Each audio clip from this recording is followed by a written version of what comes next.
agree, sir. What we need are larger prisons, more money. Not a chance, my dear fellow. The government can't be concerned any longer with outmoded penological theories. Soon we may be needing all our prison space for political offenders. Common criminals like these are best dealt with on a purely curative basis. Soon we may be needing all our prison space for political offenders.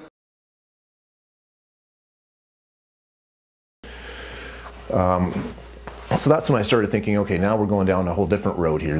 We're heading towards, you know, the transitioning stuff to some degree. But again, you know, I kind of embraced it in the sense that I thought this is harmless. You know, if she wants to, you know, play in this quote unquote role, you know, I don't mind that. You know, she'll probably snap out of it like people used to do with goth and other things that, you know, people got caught up in. That was kind of a, you know, the social popular thing to do. And then my ex-wife comes to me and says that, you know, we've got a psychologist who's going to be seeing your daughter, Dr. Wong, and I know nothing about this guy. She just tells me he's the top expert in all this area of transitioning or gender or ideology or whatever you want to call it. And keep in mind, she's only 13 at the time. And I even explained, you know, the crush on the male teacher. And he just took notes, and it's in the assessment. But again, I find out in court affidavits later that Dr. Wong was actually chosen by the school, and he's the guy he's their #1 transitioning psychologist that all these kids get referred to continue them along this path and to continue to be coached and led along. But again, like, people have questioned, why did you let your daughter see Dr. Wong? Because I didn't know any of this stuff. You know, I'm just trusting at this time still. At the end of the assessment, and my daughter's sitting there in the room, and he goes, well, your daughter is a prime candidate for cross-sex hormones. She meets all the criteria. And I'm just looking at him like, are you out of your mind? And he's explaining away like these crushes on teachers by saying, well, yeah, she's a boy, but she's a gay boy. Like, it's just the absolute lunacy that was coming out, and I'm just thinking, this is insane. So anyway, so the appointment ends up in the summer after grade 8, and at this point now she's 14, and I don't go because I'm working, but my ex-wife and my daughter go downtown to BC Children's Hospital, and they do the assessment. Partway through the assessment, about 2 hours in, my ex-wife gives me a call and says, Rob, guess what's going on here? I said, what? Well, they're about to start injecting her with cross-sex hormones right now, testosterone. And I said, absolutely no way. And so they didn't do it. And then I get the consent form dropped off at my house later that evening. My ex-wife drops it off. And I'm reading through it, and the stuff on there, like, you wouldn't do that to an animal. You know, it's listing all these risk factors, right? Like increased heart disease, different types of cancers. Sterilization was right there on the top of the list, which is the worst one of the bunch. Like just madness. But what these kids latch onto is the other parts, which is, you know, your voice will be lower, you'll grow facial hair, right? They're not thinking about being sterilized and that they're not going to have a family later when they're 14. That's probably the last thing on their minds at that point in their life, right? For most kids that age. And then the form goes on to further say that all this stuff is experimental. We really do not know the outcomes and the other risk factors because it's so new. And it has a disclaimer in there that says you will not actually change from a girl to a boy or a boy to a girl. It's in the consent form because they recognize they cannot change DNA. So in the consent form, they even admit that, yeah, you're not really changing. We're just kind of giving you some features of the opposite sex. And that's really all it is, except that they're permanent features.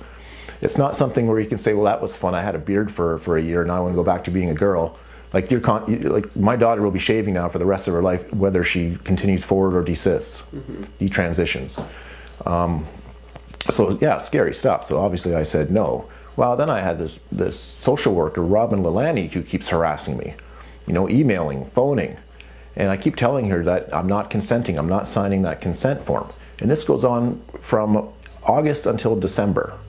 In December, I finally get a registered letter in the mail from the hospital itself, signed by the doctor there, this Dr. Brendan Hirsch.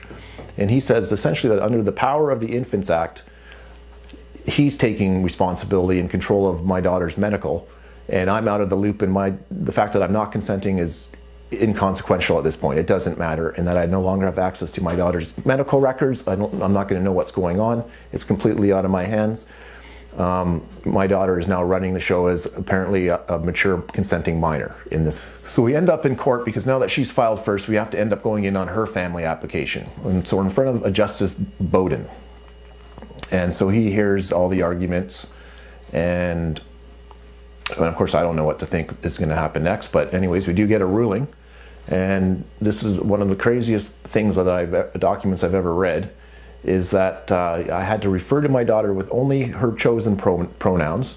You know, if I didn't, it was considered now family violence, which is criminal.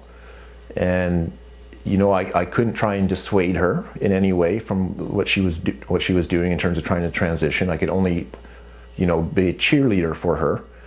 And it was absolutely an insane ruling. And so they fully sided with the Infants Act and said, yeah, no, he was a parent, have absolutely no say in this, and Bowden confirmed that I didn't have access to medical records again either. Yeah. And so I get hauled back into court because I'm now being accused of the family violence in the Bowden ruling. And so I get brought in front of Mazzari, Justice Francesco Mazzari.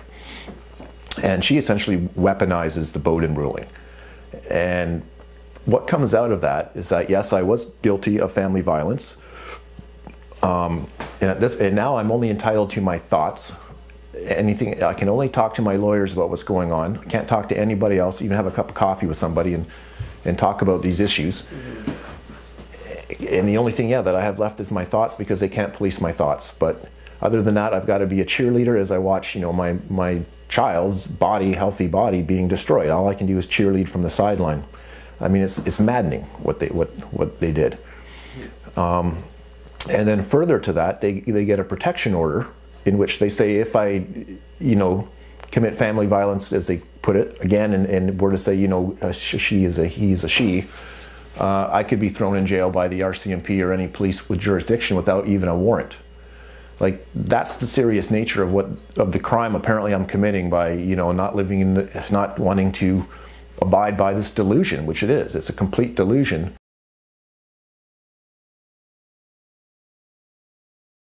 Soon we may be needing all our prison space for political offenders.